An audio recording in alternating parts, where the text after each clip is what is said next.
बिस्मिल्लाहिर्रहमानिर्रहीम। अस्सलाम वालेकुम। मैं हूँ Ayesha Saeed with yes cooking. कैसे हैं आप सब लोग? आज मैं लेके आई हूँ आप लोगों के लिए एक बिल्कुल डिफरेंट रेसिपी। अगर आप गोश्त और सब्ज़ी खाकर थक चुके हैं और कुछ अलग खाने का दिल कर रहा है तो ये रेसिपी आपके लिए है, बिल्कुल डिफरेंट। मूंग दाल की मूंगचियाँ। इसको आप मूंग दाल की मूंगचियाँ भी कह सकते हैं, मूंग दाल के पकौड़े के तौर पे भी इस्तेमाल कर सकते हैं। बहुत ही यमी और बहुत ही टेस्टी। तो चलिए ये रेसिपी की तरफ चलते हैं। इससे पहले अगर आप न्यू है मेरे चैनल को लाइक और सब्सक्राइब कर लें ताकि आपको मेरी हर आने वाली न्यू वीडियो मिलती रहे। तो चलिए जी हम स्टार्ट करते हैं। सबसे पहले ये मैंने मूंग की दाल 1 कप तकरीबन 5 से 6 घंटे के लिए भिगो कर रख दी थी। अगर आप चाहें तो पूरी रात के लिए भी भिगो कर रख सकते हैं, लेकिन 5-6 घंटे भी काफ़ी है। तो अब इसमें से पानी निकाल के आप इसको क्या करेंगे, हम हल्का हल्का सा ना दरदरा सा ग्राइंड कर लेंगे। ये देखिए जी, दाल को मैंने तकरीबन दरदरा सा पेस्ट बना लिया है। बहुत ज़्यादा इसको बारीक नहीं करना और इसमें पानी भी कम से कम इस्तेमाल करना है, बहुत ज़्यादा पतला ना हो, तकरीबन ऐसे हो गए। अब क्या करेंगे, इसमें मसाले ऐड करेंगे। ये एक दरमियाने साइज़ का प्याज मैंने बारीक काट लिया है, ये इसमें ऐड कर देंगे। और थोड़ा सा सब्ज़ धनिया,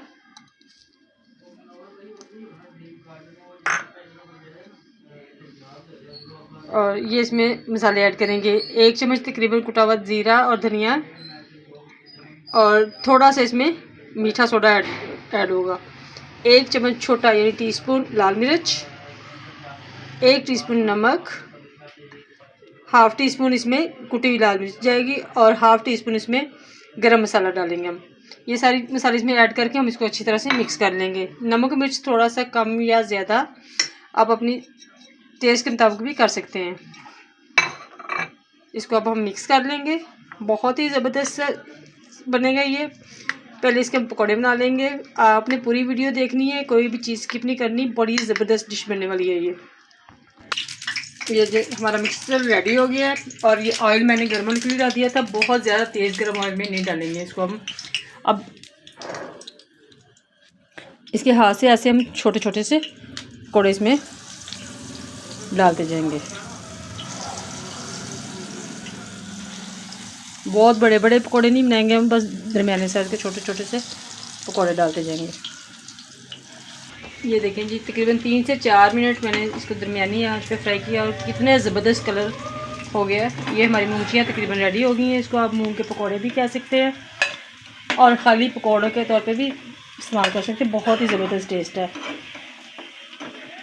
तो ये 1 कप से तकरीबन 20 से 22 मूंगफलियाँ हमारी रेडी हो जाएंगी। उसके बाद हम ग्रेवी तैयार करेंगे। ये देखिए मूंगफलियाँ हमारी रेडी हो चुकी हैं। अब हमने क्या करना है कि ग्रेवी बनानी है। ये मैंने ऑयल थोड़ा सा मूंगफलियों वाला इसमें डाल दिया है, और सबसे पहले हम इसमें क्या करेंगे, थोड़े से चंद दाने मेथी दाने के डाल देंगे, और चंद दाने ज़ीरा डाल देंगे इसमें, और इसको हल्का सा फ्राई करेंगे।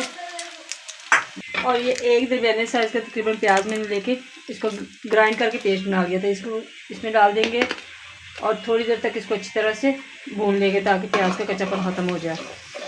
जब तक इसका कच्चापन ख़त्म नहीं होगा इसमें कोई भी मसाला हम ऐड नहीं करेंगे, उसको बस हल्का से भूनते रहेंगे। ये देखें जी, प्याज हमारा तकरीबन काफ़ी हद तक पक गया, यानी इसका कच्चापन ख़त्म हो गया। अब इसमें हम बाकी मसाले ऐड करेंगे। सबसे पहले हम इसमें लहसुन अदरक का पेस्ट 1 चम्मच शामिल कर देंगे।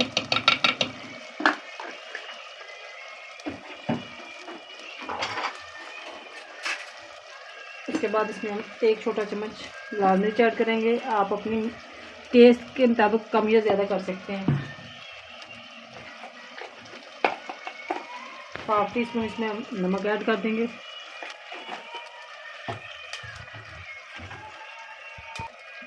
और हाफ़ टी स्पून इसमें हम हल्दी पाउडर ऐड कर देंगे, और अच्छे से इसको भून लेंगे। ये ऑयल देखें ऊपर आना शुरू हो गया इसका। अभी इसको मज़ीद हम थोड़ी देर भूनेंगे। ये देखिए जी, अब ये तकरीबन 2 दरमियाने साइज़ के टमाटर भी मैंने ऐसे ही मैं ग्राइंड करके रख लिए थे पेस्ट बना के, ये इसमें ऐड कर देंगे।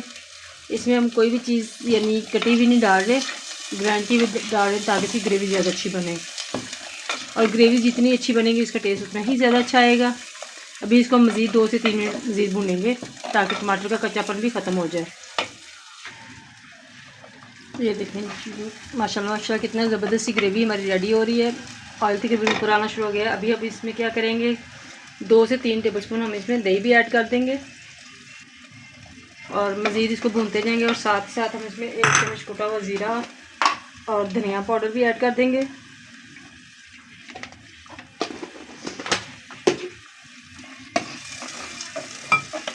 और 2 से 3 मिनट मज़ीद इसको भुनेंगे। और ये जितना अच्छा इसको हम भूनते जाएंगे उतना ही अच्छा इसका टेस्ट आएगा। ये देखें जी, ग्रेवी हमारी रेडी होगी, ऑयल तकरीबन ऊपर आ गया है। अभी हम क्या करेंगे कि इसको यानी इसमें 2 गिलास पानी ऐड कर देंगे। मूंगफली अभी हम इसमें शामिल नहीं करेंगे, वो मैं बाद में डालूँगी। पानी इसमें थोड़ा सा ज़्यादा जाएगा।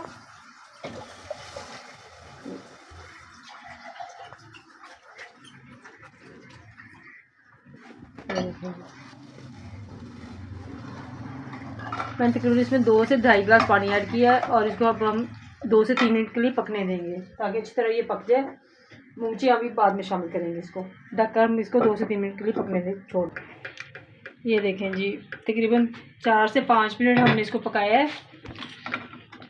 अब काफ़ी हद तक ये रेडी हो गया। अब इसमें क्या करेंगे, हम मूंगफलियाँ अब इसमें शामिल करेंगे। पहले से इसलिए नहीं डालनी कि ये मूंगफलियाँ जो होती हैं ये पानी काफ़ी ज़्यादा अपने अंदर जज्ब कर लेती हैं, तो इसलिए इसको थोड़ा सा ठहर के डालना होता है। और पानी थोड़ा सा आपने ज़्यादा डालना है ताकि मूंगफलियाँ जो पानी जज्ब करे तो थोड़ी सी ग्रेवी फिर भी बच जाए। अभी इसको हम डालेंगे और 2 से 3 मिनट के लिए इसको हम दम पे छोड़ देंगे। ये देखें जी, माशाल्लाह माशाल्लाह कितना ज़बरदस्त लुक आ रही है इसकी और खाने में तो बहुत ही शानदार होगा। बस अब इसमें क्या करना है हमने मुझे तो इसमें सब्ज़ धनिया और सब्ज़ मिर्ची का टेस्ट पसंद है। आप चाहें तो इसमें थोड़ी सी कसूरी मेथी भी डाल सकते हैं। इसको डाल के हम फिर दम पे रखेंगे, जो इसकी खुशबू आएगी वह क्या कमाल होगी।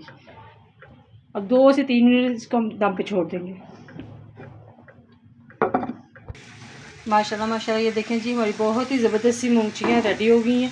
इसको खाने के बाद तो आप गोश्त को भी पीछे छोड़ देंगे। बहुत ही ज़बरदस्त टेस्ट है इसका और खुशबू तो क्या कमाल आ रही है। ये देखें जी, आप भी ये ज़रूर ट्राई कीजिएगा, बड़ी ज़बरदस्त है, बहुत टेस्ट इसका बहुत कमाल है। बस धनिया तो हमने इसमें पहले ऐड कर दिया था, हल्का सा इसमें हम गरम मसाला स्प्रिंकल करेंगे और सर्व करने के लिए रेडी है। चपाती के साथ खाएंगे, चावल के साथ बहुत ही मज़े की लगेंगी। अगर आपको मेरी वीडियोस अच्छी लग रही हो तो फीडबैक ज़रूर दीजिएगा। मुझे आप इजाज़त दीजिए, दुआ में याद रखिएगा। अल्लाह हाफिज़।